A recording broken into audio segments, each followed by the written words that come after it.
আপনারা আন্দোলন করেছেন, আমরা শুনতে পেয়েছি ৩৩ জনেরও বেশি এখানে গুলিবিদ্ধ হয়েছিল। আপনাদের এই লড়াইয়ের কারণেই বাংলাদেশ ফ্যাসিবাদ মুক্ত হয়েছে। গোদাগাড়ীবাসীর এই সাহসী ভূমিকা পুরো বাংলাদেশকে অনুপ্রাণিত করবে।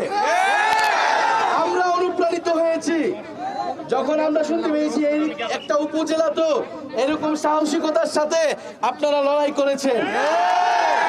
প্রিয় বন্ধুগণ, আমরা দেশ গড়তে জুলাই পদযাত্রা শুরু করেছি।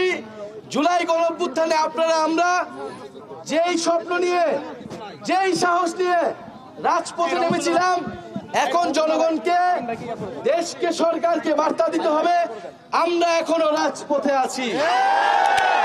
বিপ্লবীরা ঘুমায় নাই, বিপ্লবীরা ঘুমাবে না। আমাদের দাবি আদায় না হওয়া পর্যন্ত আমরা রাজপথে আছি।